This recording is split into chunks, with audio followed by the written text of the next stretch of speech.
Parts of speech. Speaking. Parts of speech মানে ব্যাপারটা কি? ইংরেজি ভাষায় যখন কথা বলা হয়, তাই তো? একটা কথা বা বাক্যের মধ্যে কি কি অংশ থাকতে পারে সেগুলোকে আমরা মূলত 8টা ভাগে ভাগ করি। সেগুলোকে আমরা মূলত 8টা ভাগে ভাগ করি। এক একটা অংশ করে বইয়ে দেওয়া আছে, কিন্তু একসাথে পার্টস অফ স্পিচ হিসাবে বই পড়ানো নাই। ঠিক আছে? তাহলে সবচেয়ে প্রথম কি? সবচেয়ে প্রথম আসি নাউন। নাউন মানে তাকে কি বোঝানো হয়? নাউন দিয়ে কি বোঝানো হয়? নাম বোঝানো হয়, তাই তো? নাউন মানে নাম বোঝানো হয়। যেমন তোর নাম কি? সুপর্ণা। সুপর্ণা হচ্ছে একটা নাম, তাহলে এটা হচ্ছে নাউন। আচ্ছা, সান। সান মানে এটা একটা নাম, নাউন। স্কুল, বিদ্যালয়, এটাও একটা নাউন। আবার নাউনের বিভিন্ন ভাগ আছে। কি ভাগ আছে? প্রপার নাউন আর কমন নাউন, তাই তো? যেমন ভিলেজ। ভিলেজ কি? ভিলেজ বলতে গ্রাম, যে কোনো গ্রাম বোঝাতে পারে, এটা হচ্ছে কমন নাউন, তাই তো? আর বললাম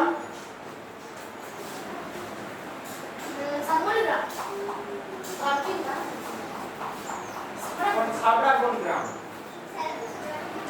সাবরা কোন গ্রাম? ঠিক আছে? তাহলে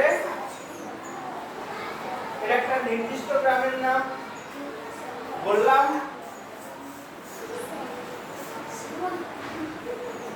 কাঁঠাল গ্রাম। কাঁঠাল গ্রাম, এটা একটা নির্দিষ্ট গ্রামের নাম। ঠিক আছে? বোঝা গেল? ব্যাপারটা বোঝা গেছে? তাহলে প্রথম ভাগটা হলো নাউন। নাউনের আবার এগুলো প্রত্যেকটার আবার ভাগ আছে, কিন্তু আজকে অত ভাগে যাব না। ঠিক আছে? নাউনের পর কি আসছে? নাউনের পর আসছে প্রোনাউন। কি আসছে? প্রোনাউন। প্রোনাউন কাকে বলবো? নাউনের পরিবর্তে যেটা বসে। নাউনের পরিবর্তে যেমন বসে, যেমন কোন নাম কি? সম্রাট।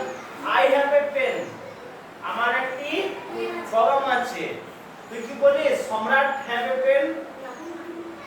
হ্যাঁ, সম্রাটের একটি কলম আছে বলিস কি? না, কি বলিস? আমার একটি কলম আছে। আগে বল কোনটা বলিস? আমার একটি কলম আছে না সম্রাটের একটি কলম আছে? আমার একটি কলম আছে। তাহলে সম্রাট হচ্ছে নাম, সেই নামের পরিবর্তে কি বসলো? আমার। তাহলে আমারটা কি? আমারটা হলো প্রোনাউন। প্রোনাউন, তাই তো? মাই হ্যাভ এ পেন হয় না, কিন্তু আই হ্যাভ এ পেন। ঠিক? হ্যাঁ, আই হ্যাভ মানে আমি হই, আর আই হ্যাভ মানে আমার আছে।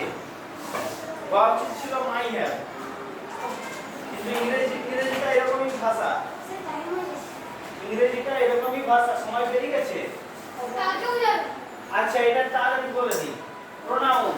প্রোনাউন মানে নামের পরিবর্তে বলি। যা ঘন্টাটা দিতে দিয়ে তোরা একটু বস, একটু পরে ক্লাসটা ছাড়ছি। ঘন্টাটা দিতে অন্য ক্লাস বস ছুটি হয়ে যাবে। নাউন, প্রোনাউন, এরপরে কি আসছে? ভার্ব। ভার্ব মানে যেটা দিয়ে কাজ করা বোঝায়, যেটা দিয়ে কাজ করা বোঝায়। ভার্বের পর অ্যাডভার্ব। অ্যাডভার্ব দিয়ে কি বোঝায়?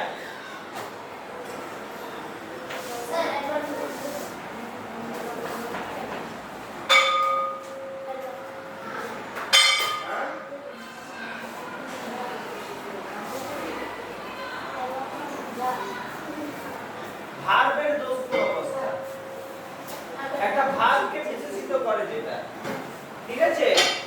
আর তাহলে আগে বলা উচিত ছিল অ্যাডজেক্টিভ। অ্যাডজেক্টিভটা আগে বলা হয়নি। অ্যাডজেক্টিভ।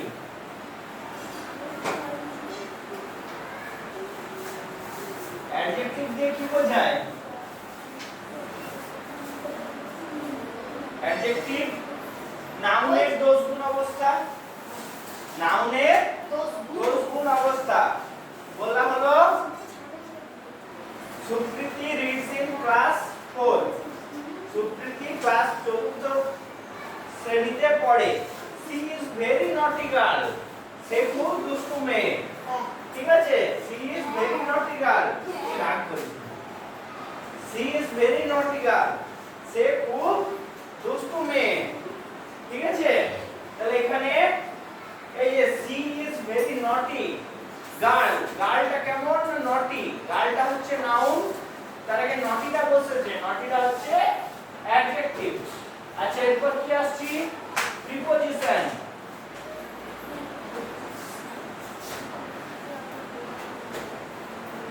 দুটো নাউন বা প্রোনাউনকে যারা যুক্ত করে একটা বাক্যের মধ্যে। ঠিক আছে, উই রিড ইন স্কুল, আমরা বিদ্যালয়ে পড়াশোনা করি। তাহলে উইটা হচ্ছে প্রোনাউন আর স্কুলটা হচ্ছে নাউন। এই দুটোর মধ্যে সংযোগ স্থাপন কে করছে? We read in. ইন, তাহলে ইন শব্দটা হচ্ছে প্রিপজিশন। তারপর আসছে কনজাংশন।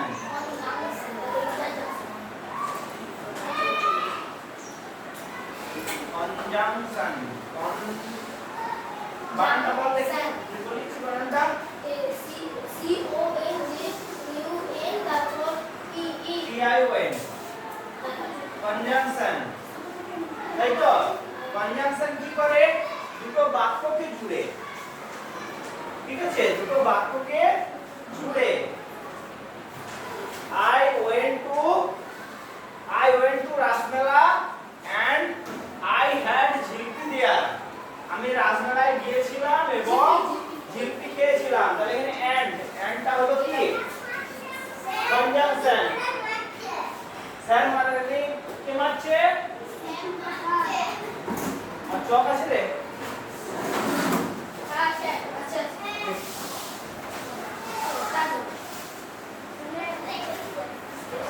আচ্ছা, আর শেষ ভাগটা কি হচ্ছে? ইন্টারজেকশন।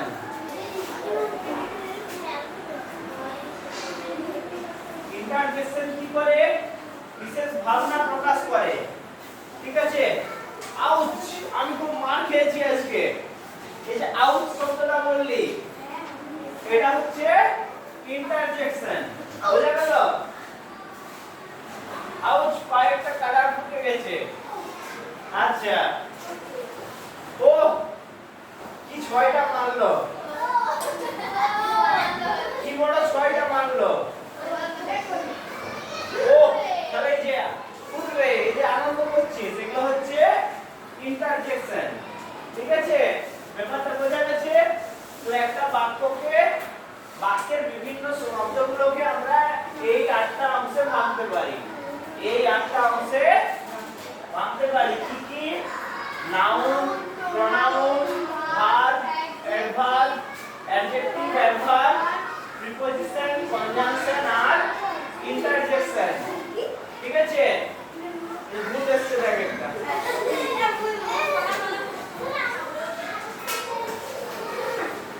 ঠিক আছে, আচ্ছা বাড়ি খাইতে দিস। আজ তারিখ 24 তাই তো রে? 24 আর 24, তারিখটাও 24, বছরটাও 24। তাহলে অ্যাক্টিভিটি 3, 4, 5, 6। আচ্ছা, এই সপ্তাহ আগে পর্যন্ত, এই যে এই সপ্তাহ আগে পর্যন্ত। ঠিক আছে,